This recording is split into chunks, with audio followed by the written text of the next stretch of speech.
Oui, bonjour à tous. Donc, il me revient d'introduire ce séminaire sur les évolutions des contrôles administratifs et juridictionnels, donc le quatrième d'un cycle très riche, et je remercie vivement les organisateurs pour leur invitation. Alors, comment lutter contre la fraude sociale transnationale pour protéger les salariés? Les différentes intervenantes de cette matinée, acteurs et experts de la lutte contre la fraude sociale dans l'Union européenne, ne manqueront pas de nous éclairer sur la manière dont les contrôles s'organisent, sur les moyens mis en œuvre, sur les obstacles éventuellement rencontrés et sur les pistes d'amélioration. Pour ma part, je vais tenter d'apporter quelques éléments de cadrage en articulant très simplement mon propos autour de 3 questions. Quelles pratiques vise-t-on? Quels sont les obstacles spécifiques à la lutte contre la fraude sociale dans l'Union européenne? Et comment éventuellement surmonter ces obstacles. Donc première question, tout d'abord, de quelles pratiques parle-t-on? Comme M. Libaud l'a souligné, il faut rappeler que l'avantage social que peut retirer une entreprise qui est établie dans un État membre du fait du détachement d'un salarié dans un autre État membre n'est pas en soi illicite dès lors que sont respectées les conditions d'exercice de la libre prestation de services, les conditions du détachement et plus largement les droits du salarié. Des sanctions sont en revanche encourues en cas de fraude ou en cas d'irrégularité du détachement, sachant que toute irrégularité ne relève pas de la fraude. La fraude se caractérise en effet par un élément intentionnel et à ce titre, elle relève du registre pénal.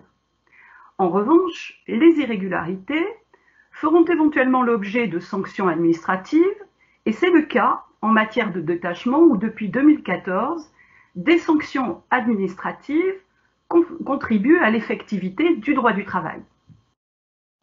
Autre précision, la fraude sociale dont il est question ici vise les fraudes au droit du travail et à la sécurité sociale et plus précisément les fraudes à l'affiliation à la sécurité sociale.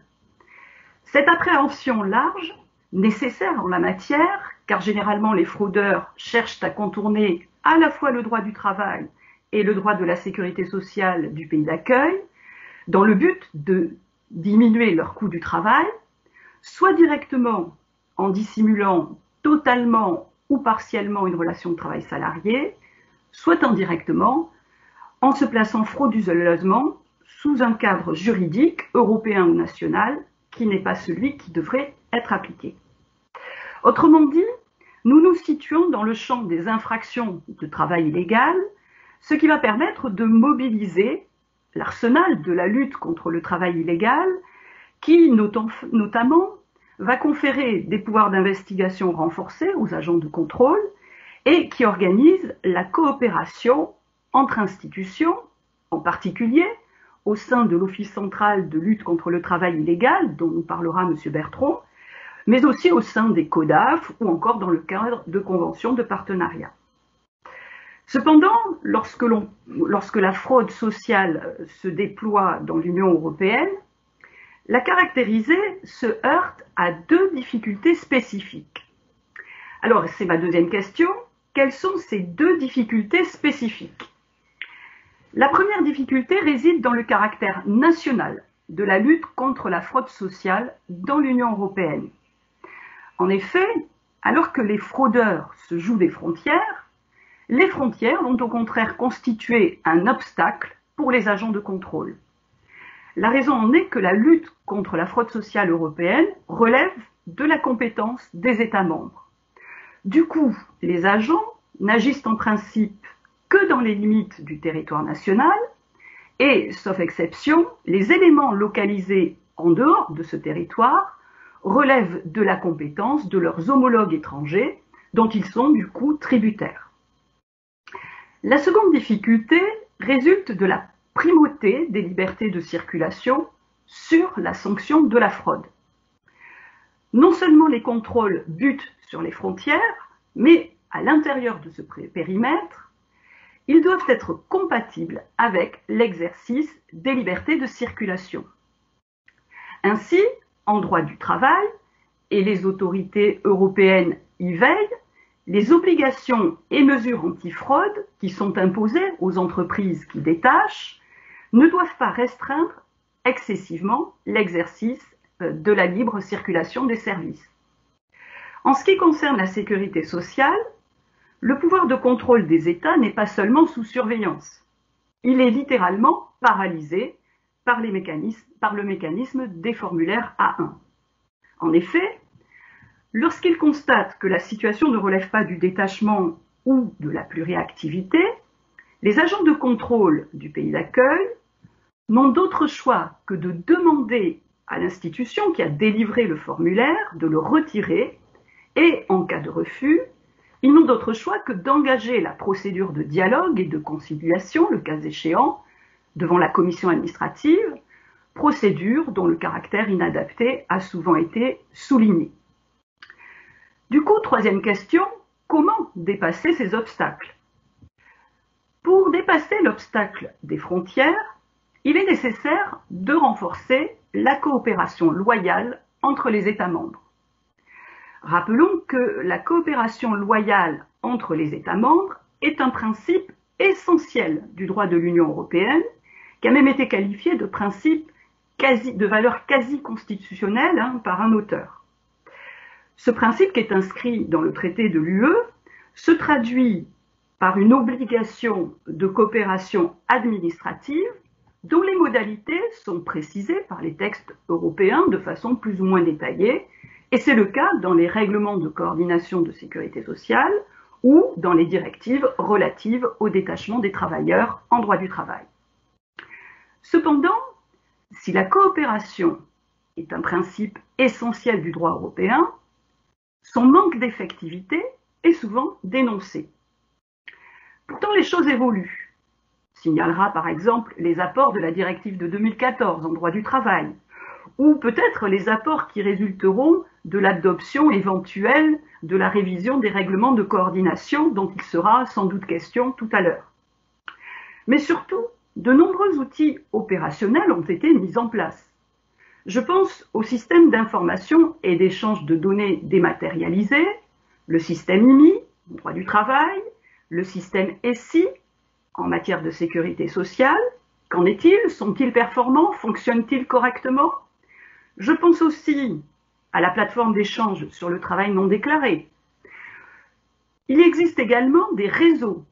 Le réseau EURES sur la mobilité de l'emploi au niveau européen. Et puis, le réseau Eurodétachement, réseau créé et piloté par l'INTEFP dont il sera question tout à l'heure.